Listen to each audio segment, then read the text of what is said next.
What up? In this video tutorial for FL Studio, you're gonna learn 10 of my favorite beat making tips on how to make trap beats. These are the same tips I've used, same techniques I've used to get placements for artists, major artists, film, the same techniques I use to sell beats, to make beats that artists love. I've worked with a lot of artists, other producers. You're gonna be getting the same exact information from the years and years and years I've put into this. I'm just gonna give it all to you. These are also the production methods and tips and insights I use for the producers in my training program. So you're gonna get key insight right here, all for free. So stay tuned, because in this video tutorial for FL Studio, I'm gonna show you 10 of my favorite beat making tips on how to make trap beats. Make sure to pay special attention where I show you the difference in the secret to making a dope melody and what it needs to have in it. Okay, the first thing you want to do, make sure you got your sounds ready.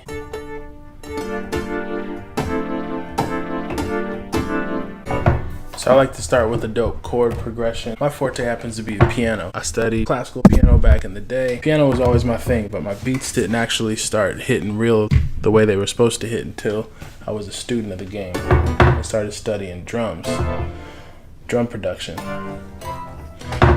So the keys were easy. And if you learn piano chords, you'll be ahead of the game. So make sure that you always increase your knowledge. So what I usually like to do is just take like a chord progression. I'll mess around with the sound until I got something that makes sense.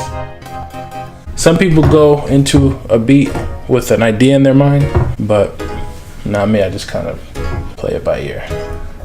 Find the sound. The first couple sounds I try to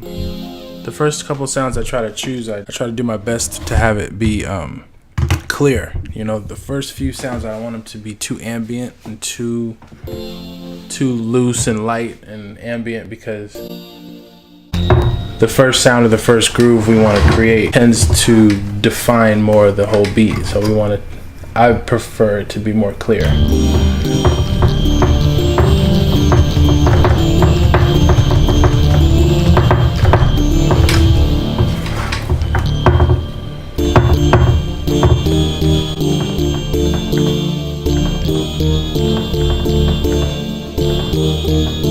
So sometimes I'll play something and right away I'll just go with it just because it sounds good.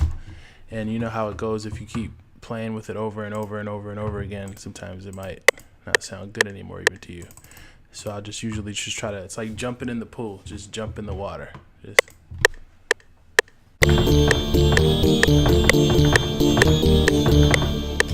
See what that sounds like. And the dope part about FL Studio is once you lay it down, you can sculpt it from there on the piano roll. So this is a little bit faster than I wanted, so I'm gonna turn the BPM down.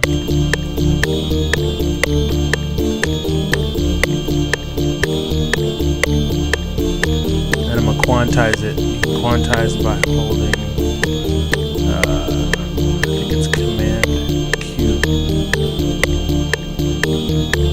on the Mac.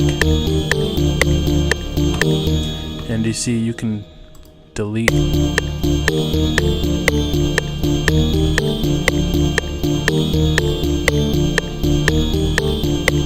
So this one right here is a little error. It's kind of like a little glitch, but it actually makes the beat sound like different, so I keep it in there.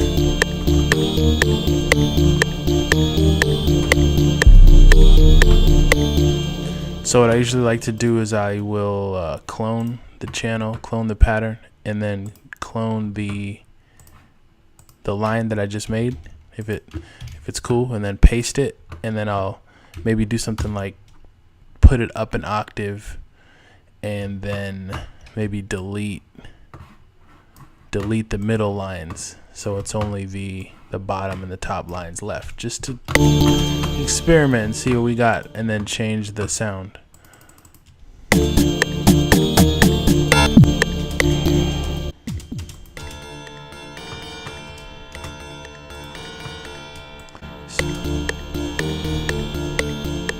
So this sound that just came in is very like harsh. I'll usually turn it way down because sometimes it's a good texture to add onto your main line. Even though it's harsh by itself, sometimes it makes the whole melody sound dope. So just for demonstration purposes, I'm gonna keep it, because a lot of times I also will just keep moving forward. I won't try to perfect it too much while just getting the initial idea out, because then we can cut back and cut back and cut back when it's time to give it a little bit more order. I call this kind of like the brainstorm. So this is a plucky sound that I chose.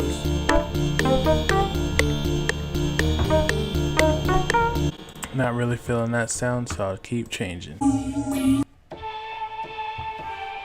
of like that.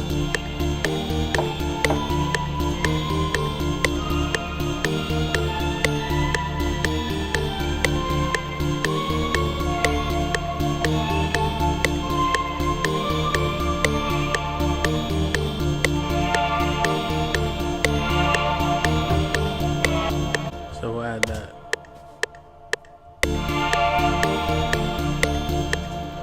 And usually I'll turn it down. I do a lot of turning stuff down, a lot of taking away.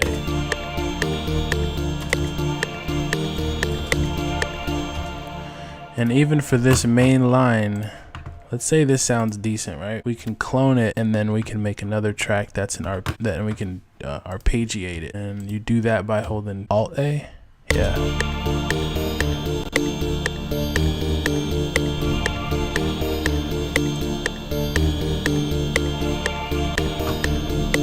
And then turn it all up an octave.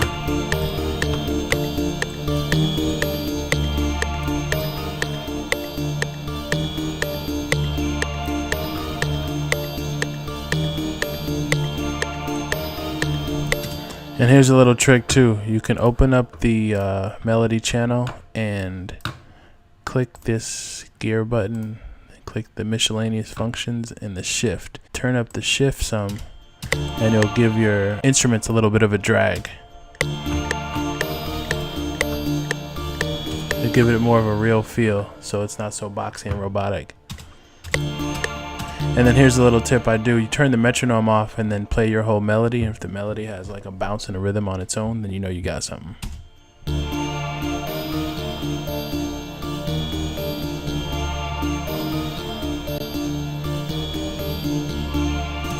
So it's not perfect, the loop right now, but I'm going to go with it and add some drums just for time's sake, and then also show you how I then create more variation even with a monotonous loop like this. There's a few things we can do to switch it up.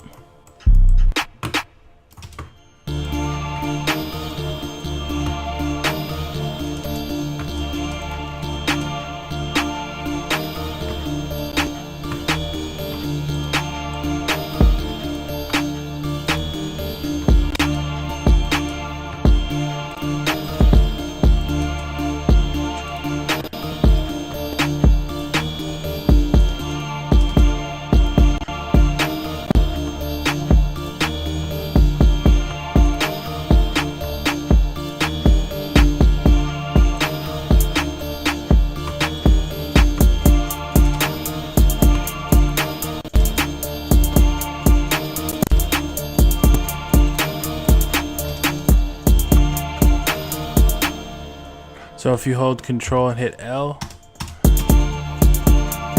it'll do this.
Okay, so let's say we got that as like a bass rhythm.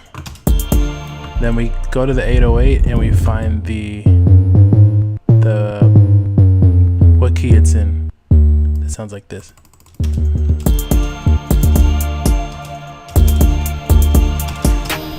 So with the most common kick pattern is when the kick's on the 1 and then the 2 and then the 3 and. So it's like 1 and 2 and 3 and 4. So it's like kick is like 1 and 2 and 3 and 4 and 1 and 2 and 3 and 4, and that's usually where the kicks are in modern music. I mean, use that as a bass, but then take it anywhere you want once you know the basics.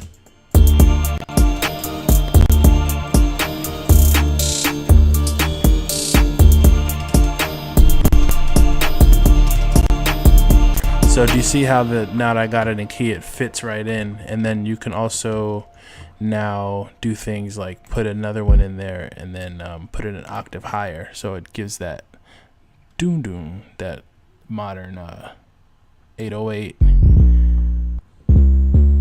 feel. You hear that?